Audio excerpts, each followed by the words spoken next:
Hello students, this is Jeetpal Singh from Apollo Academy Sangrur.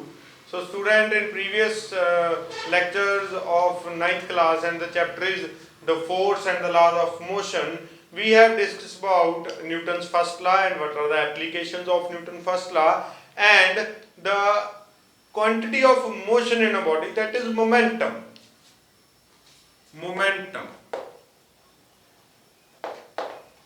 So as we know, momentum is denoted by P and is the multiplication of mass and velocity. It is a vector quantity. How this comes into play and what is the reason behind the formula of momentum is mass into velocity, we have discussed it in previous lecture. Now we will start our next discussion from this point. This is momentum. ਤਾਂ ਬੇਟਾ momentum ਬਾਰੇ ਤੁਹਾਨੂੰ ਪਤਾ ਲੱਗਿਆ ਵੀ momentum ਇੱਕ ਮਾਸ ਤੇ velocity ਦਾ ਸੁਮੇਲ ਜਦੋਂ ਹੋ ਗਿਆ ਕਿਸੇ ਬੋਡੀ ਦਾ ਹਨਾ ਤਾਂ ਉਹਨੂੰ ਆਪਾਂ ਮੋਮੈਂਟਮ ਕਿਹਾ। ਫੋਰ ਐਗਜ਼ਾਮਪਲ ਕੋਈ ਬੋਡੀ ਕਿਸੇ ਸਰਟਨ ਮਾਸ m ਦੀ ਹੈ ਹਨਾ, ਕਿਸੇ ਬੋਡੀ ਦਾ ਮਾਸ ਹੈ, ਇਹ ਕੋਈ ਬੋਡੀ ਹੈ ਇਹਦਾ ਮਾਸ ਹੈ m ਤੇ ਦਿਸ ਇਜ਼ ਦ ਸਰਫੇਸ ਜਿੱਤੇ ਇਹ ਮੂਵ ਕਰ ਰਹੀ ਹੈ ਬੇਟਾ।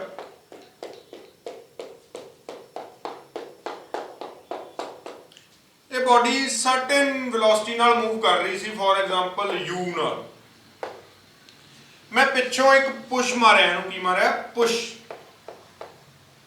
ਮੈਂ ਇਹਨੂੰ ਪਿੱਛੋਂ ਬੇਟਾ ਪੁਸ਼ ਕੀਤਾ, ਇਹ ਬੋਡੀ ਅੱਗੇ ਅੱਗੇ ਜਾ ਰਹੀ ਹੈ, ਇੱਥੇ ਪਹੁੰਚ ਚੁੱਕੀ ਹੈ ਬੋਡੀ ਜਿਹਦਾ ਕਿ ਮਾਸ m ਸੀ, ਬਟ ਹੁਣ ਇਹਦੀ ਵੈਲੋਸਿਟੀ ਵੀ ਵੱਧ ਗਈ। ਹੁਣ ਮੈਨੂੰ ਪਤਾ ਜੇ ਮੈਂ ਕਿਸੇ ਬੋਡੀ ਨੂੰ ਪੁਸ਼ ਕਰੂੰਗਾ ਤਾਂ ਉਹ ਬੋਡੀ ਦੀ ਵੈਲੋਸਿਟੀ ਕੀ ਕਰੂਗੀ? ਇਨਕਰੀਜ਼ ਕਰੂਗੀ। ਪੁਸ਼ ਕੀ ਸੀ? Push is a force. ਇਹਦਾ ਮਤਲਬ ਜੇ ਮੈਂ ਕਿਸੇ ਬੋਡੀ ਦੇ ਵਿੱਚ ਬੇਟਾ ਮੋਸ਼ਨ ਇਨਕਰੀਜ਼ ਕਰਨੀ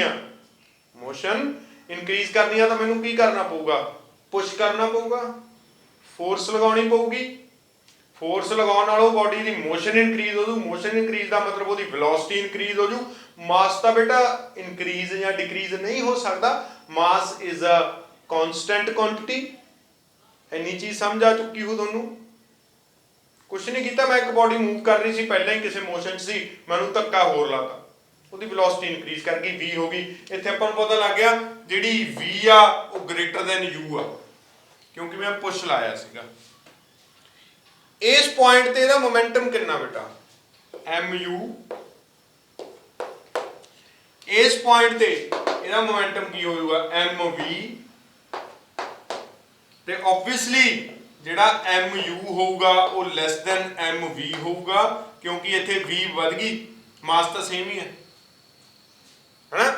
ਜਾਂ ਫਿਰ ਯੂ ਕੈਨ ਸੇ ਉੱਪਰਲੇ ਦੇ ਹਿਸਾਬ ਨਾਲ ਲਿਖੀਏ mv is greater then mu। ਠੀਕ ਹੈ, ਨੋ ਪ੍ਰੋਬਲਮ। मोमेंटम चेंज हो गया, मोमेंटम गॉट चेंज हो गया मोमेंटम। ਜਿਹੜਾ ਇਹ ਮੋਮੈਂਟਮ ਚੇਂਜ ਹੋਇਆ ਇਹ ਕਿਹਦੇ ਕਰਕੇ ਹੋਇਆ? ਮੋਮੈਂਟਮ ਚੇਂਜ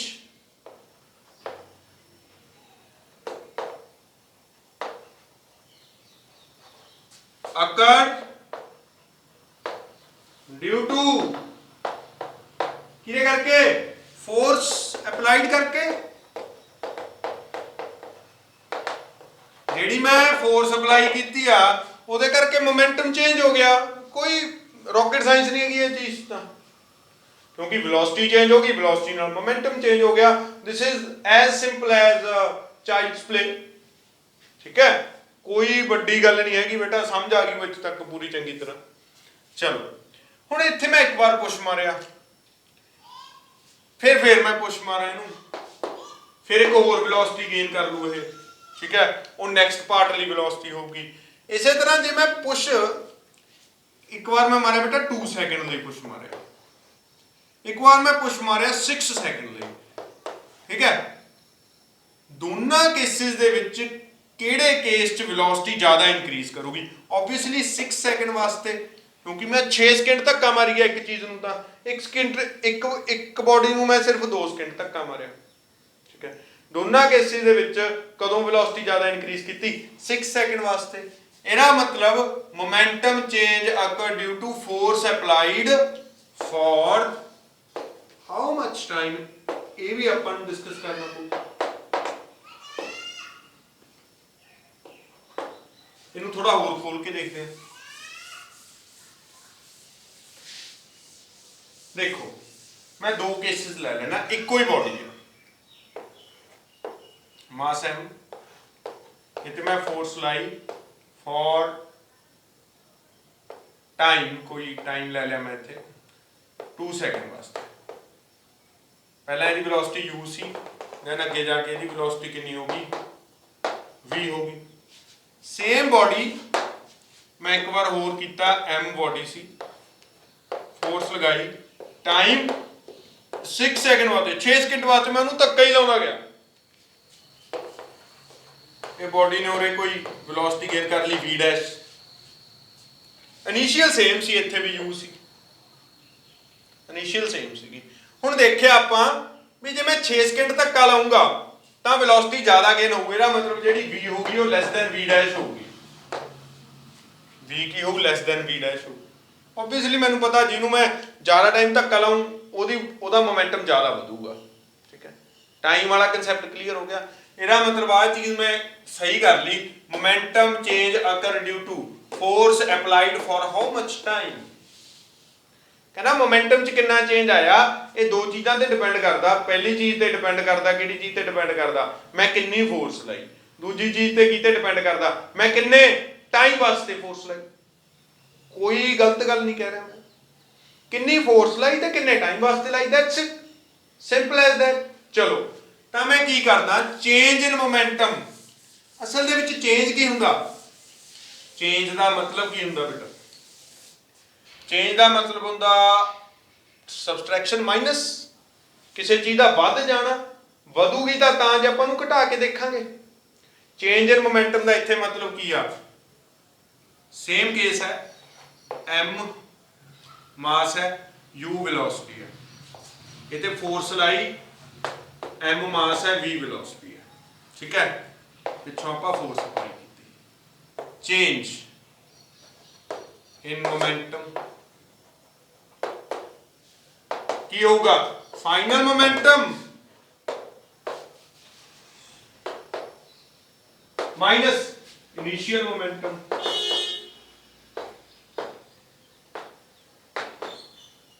ये चेंज होगा ना, चेंज का मतलब माइनस होंदा है, मैं तुहानूं दस्सिआगा इंट्रोडक्टरी लैक्चर दे विच। चेंज का मतलब है माइनस कर देना फाइनल टू इनिशियल चीज़ नूं। फाइनल मोमेंटम इहदा कितना हो गया सी, एम वी, इनिशियल मोमेंटम कितना सी इहदा, एम यू। आ पिया change in momentum, this is what change in momentum.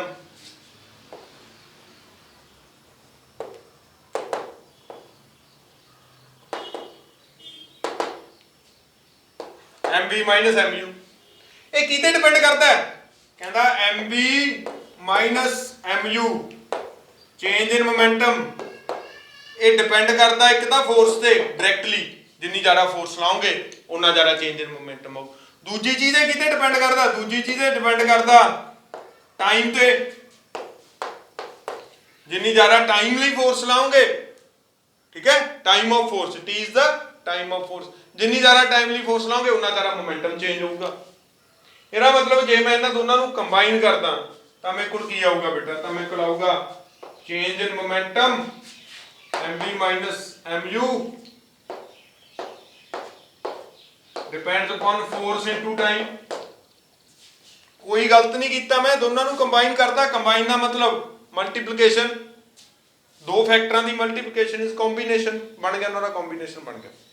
चलो आ चीज़ आ गई मेरे को, ध्यान रखो मेरे को की आ गया, मेरे को आ गया बेटा सारी चीज़ ਨੂੰ डिस्कस करने तो बाद मेरे को मैथमेटिकली आ गया M B minus M U proportional to F into T. चलो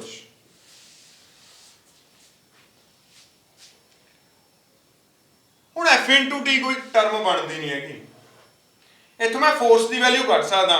फोर्स इतों की बनती है, चलो मैं प्रोपोर्शनैलिटी हटा के इक्वल कर दिना गा, ठीक है, कॉन्स्टेंट ला के सारा कुछ करके मैं इक्वल करता। इतों मैं फोर्स की वैल्यू कढ़ सकदा।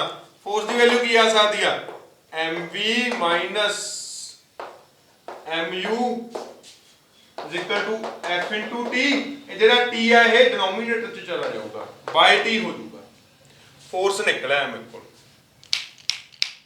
ਫੋਰਸ ਨਿਕਲਿਆ ਮੇਰੇ ਕੋਲ, ਫੋਰਸ ਦੀ ਵੈਲਿਊ ਨਿਕਲੇਗੀ,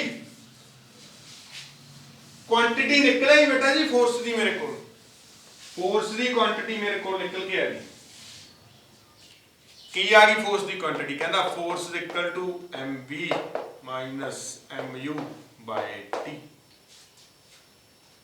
ਠੀਕ ਹੈ, ਚਲੋ ਇਹਨੂੰ ਜੇ ਮੈਂ ਲਿਖਾਂ ਜਾਂ ਫਿਰ ਇਹਨੂੰ ਇੱਥੇ f ਕਰਕੇ ਲਿਖਾਂ, m ਕਾਮਨ ਕੱਢ ਲੈ ਇੱਥੋਂ, v ਮਾਈਨਸ u ਬਾਈ t ਕਰ ਦਾਂ।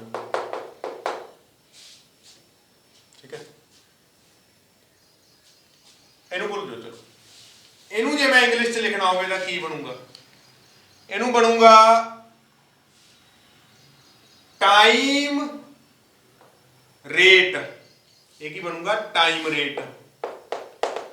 टाइम रेट, रेट मैं तुहानू दस्सिया होया जदों टाइम डिनोमीनेटर च आ जाए उहनू रेट कहने आपां किसी भी चीज़ दा, है ना, भी eight which rate it is moving. गल समझ आई है ना तुहानू? रेट वाली चीज़ च डिनोमीनेटर च हमेशा टाइम आऊ।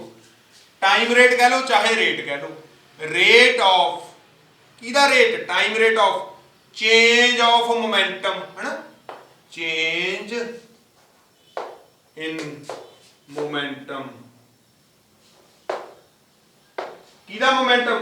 of a body is, जे दे इक्वल टू आ तां इहदे डायरेक्टली प्रोपोर्शनल भी होगा फोर्स दे, is directly proportional to the external force applied on the body। आ मैं ना इंग्लिश च पैरा लिखता, जिहड़ी चीज़ मैं इत्थे दिखाई है तुहानू, कोई वड्डी गल नहीं, तुहानू पता गा आपां जे कोई चीज़ इंग्लिश च लिखी है तो उसका फार्मूला बन सकता। जे आपां नू पता भी हाँ वो चीज़ का फार्मूला बन गया तो ऊपर मैं फार्मूला लिखता, नीचे मैं की लिखता? स्टेटमेंट लिखती यही फार्मूले दी। की लिखा मैं? टाइम रेट और rate of change of momentum. Change of momentum दा रेट किहदे डायरेक्टली प्रोपोर्शनल आ? फोर्स दे डायरेक्टली प्रोपोर्शनल आ। जेहड़ी मैं किसी बॉडी ते लाऊंगा, कोई मैं गलत गल नहीं लिखी, कोई मैं नवी गल नहीं दसी तुहानू, मैं कोई नवी गल नहीं दसी तुहानू, जस्ट जेहड़ी चीज़ आपां बना ली सी वो चीज़ बारे मैं तुहानू अगे एक्सप्लेन करता। इत्थों मैनू फोर्स की वैल्यू मिल जूगी क्योंकि मास की वैल्यू मेरे को होगी, फाइनल वेलोसिटी की वैल्यू मेरे को होगी, मास होगा ही होगा, इनिशियल वेलोसिटी की वैल्यू हो मेरे को, टाइम मैनू पता ही हो कितने टाइम लिए मैं फोर्स चला रहा। ਇਹਦਾ मतलब जे मैं चेंज इन मोमेंटम कट दूंगा तो मैनू टाइम पता ही होगा तो मैं फोर्स कट सकदा, कोई प्रॉब्लम नहीं। ये स्टेटमेंट कुछ नहीं सी, ये स्टेटमेंट बेटा आ सारियां चीज़ां जिहड़ियां आपां पिछे डिस्कस कीतियां वो न्यूटन के दिमाग च आईयां, सेम चीज़ मैं तुहाडे दिमाग च पाती। ये न्यूटन का सैकेंड लॉ सी, this is the statement of Newton second law. Newton second law की यह स्टेटमेंट सीगी जिहड़ी कि थोड़े दिमाग च पनप गई। हुण थोड़े दिमाग ते न्यूटन के दिमाग का एक लैवल हो चुके है, तुहानू पता लग गया भी मोमेंटम तो न्यूटन ने सैकेंड लॉ किवें ड्राइव किया, किवें मोमेंटम तो वो फोर्स ते पहुंच गया। देखो कितनी अमेजिंग गल हुई है। मैं तुहानू एक भी चीज़ रट्टा मारन नूं नहीं कही, मैं तुहानू एक भी चीज़ बारे ऐ नहीं कहा भी न्यूटन सैकेंड लॉ है इहनूं रट्टा मार लो। आपां मोमेंटम तो चले कित्थे तक पहुंच गए? फोर्स तक पहुंच गए। आपां न्यूटन दा पाथ चले सारा। उन्हें की सोचा हुण उस तो बाद उन्हें मोमेंटम तो बाद की चीज़ सोची होनी? उन्हें मोमेंटम तो बाद सोचा होगा भी जे मैं किसी चीज़ का मोमेंटम पता कर लिया तो मैं वो चीज़ नूं धक्का मार रहा, मतलब पुश कर रहा, तो उसका मोमेंटम चेंज हो रहा। उसका मोमेंटम चेंज क्यों हो रहा? मेरी पुश करके। न्यूटन ने सोचा होना है मेरी पुश करके, तो यदा मतलब जो मैं चेंज इन मोमेंटम कट ला तो किन्ने टाइम लई मैं उस बॉडी नूं धक्का ला रहा वो कट ला तो मैं फोर्स की वैल्यू कट सकदा आ फार्मूले नाल। That is the beauty of this formula. You can calculate force using this formula. ਤਾਂ ਇਹਦਾ ਆਪਾਂ ਇੱਕ ਹੋਰ ਰੂਪ ਦੇਖ ਲੈਂਦੇ ਹਾਂ। ਇਹਦਾ ਦੂਜਾ ਰੂਪ ਕੀ ਆ, m ਕਾਮਨ ਕੱਢ ਲਓ, v u t is equal to x। ਆਹ ਫਾਰਮੂਲਾ ਚੱਲ ਰਿਹਾ ਅੱਜ ਕੱਲ, ਇਹ ਇਹੀ ਆ ਅਸਲ 'ਚ। ਠੀਕ ਹੈ, ਇਹ ਕੀ ਹੈਗਾ, v u change in velocity, ਮਤਲਬ ਵੈਲੋਸਿਟੀ। ਚੇਂਜ ਇਨ ਵੈਲੋਸਿਟੀ ਵੀ ਕੀ ਹੁੰਦਾ, ਵੈਲੋਸਿਟੀ ਵੀ ਹੁੰਦੀ ਆ। ਇਹਦਾ ਮਤਲਬ ਜੇ ਮੈਂ ਮਾਸ ਇਨਟੂ ਵੈਲੋਸਿਟੀ ਅਪੋਨ ਟਾਈਮ ਕਰਦਾ ਤਾਂ ਮੇਰੇ ਕੋਲ ਫੋਰਸ ਆ ਗਿਆ। ਵੈਲੋਸਿਟੀ ਅਪੋਨ ਟਾਈਮ ਕੀ ਹੁੰਦਾ, change in velocity upon time. First chapter rate of change of velocity, first chapter ਕੀ ਹੁੰਦਾ, ਐਕਸਲਰੇਸ਼ਨ। ਇੱਥੋਂ ਬਣਿਆ ਹੈ formula F is equal to mass into acceleration।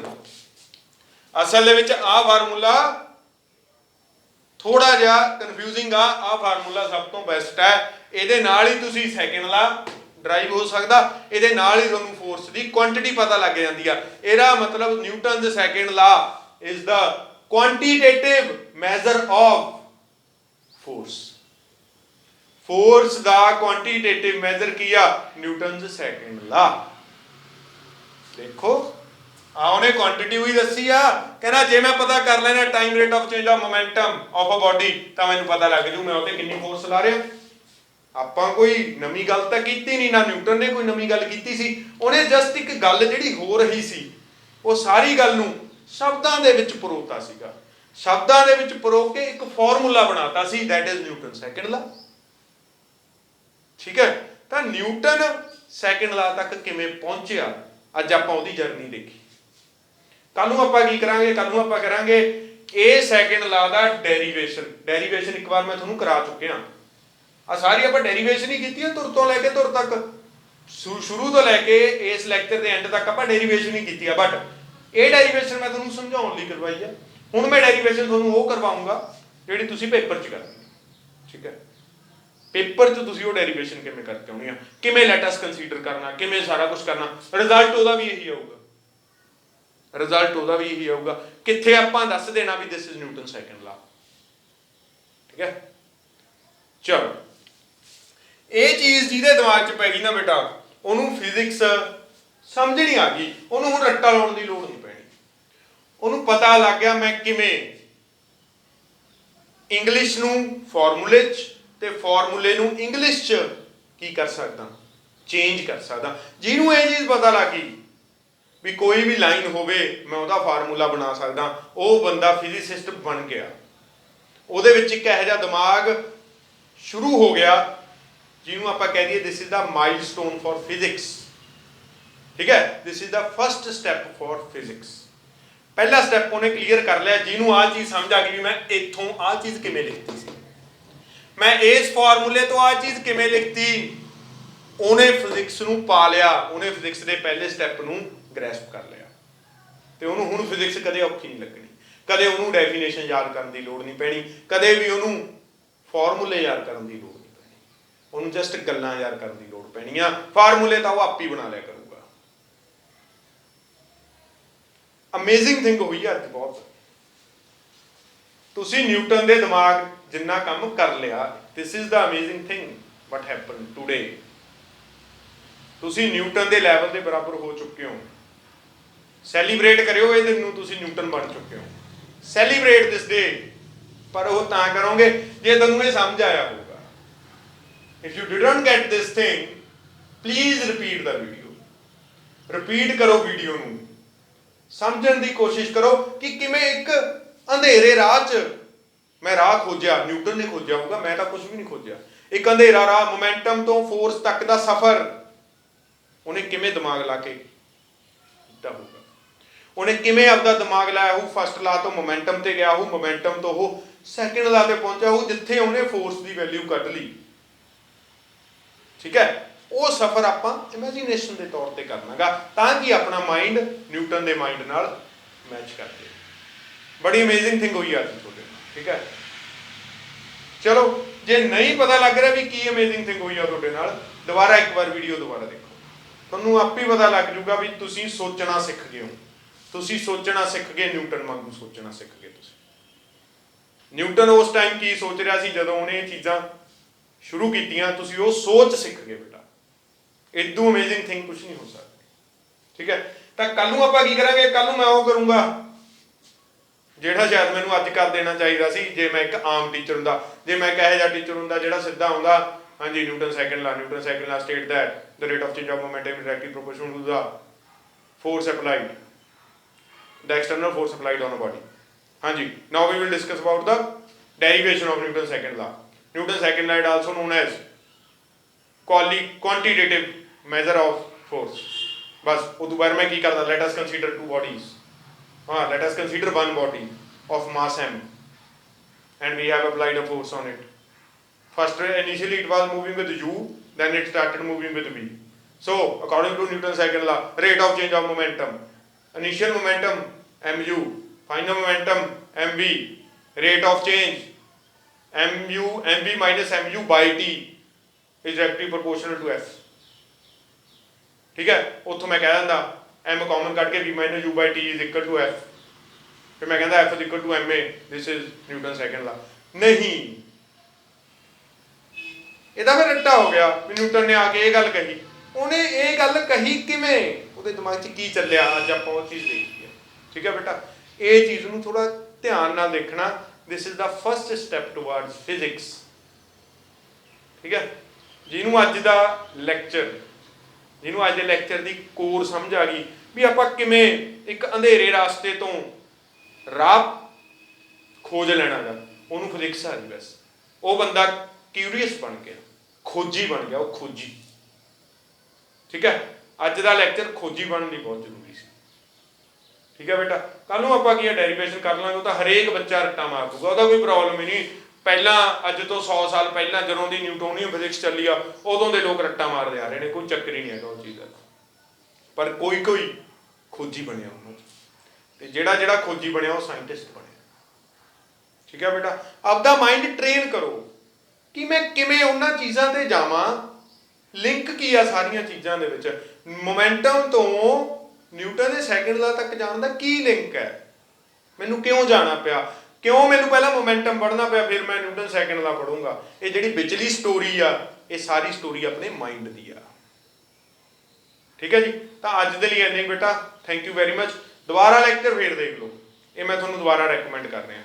ਜੇ ਤੁਸੀਂ ਚੰਗੀ ਤਰ੍ਹਾਂ ਨਾਲ ਚੀਜ਼ਾਂ ਦੀ ਕੋਰ 'ਚ ਵੜਨਾ ਨਾ, ਜੇ ਤੁਹਾਨੂੰ ਆਇਆ ਵੀ ਮੈਂ ਫਿਜ਼ਿਕਸ ਰੱਟਾ ਨਾ ਮਾਰਿਆ ਕਰਾਂ, ਤਾਂ ਦੁਬਾਰਾ ਇੱਕ ਵਾਰ ਲੈਕਚਰ ਹੋਰ ਦੇਖ ਲਓ, ਕਿਉਂਕਿ ਇਹ ਸਾਰੀ ਚੀਜ਼ ਅਗਲੇ ਸਾਰੇ ਉਹਨਾਂ 'ਚ ਲੈਕਚਰਾਂ 'ਚ ਯੂਜ਼ ਹੋ। ਠੀਕ ਹੈ ਜੀ, ਥੈਂਕ ਯੂ ਬੇਟਾ, ਦੈਟਸ ਫॉर ਟੁਡੇ।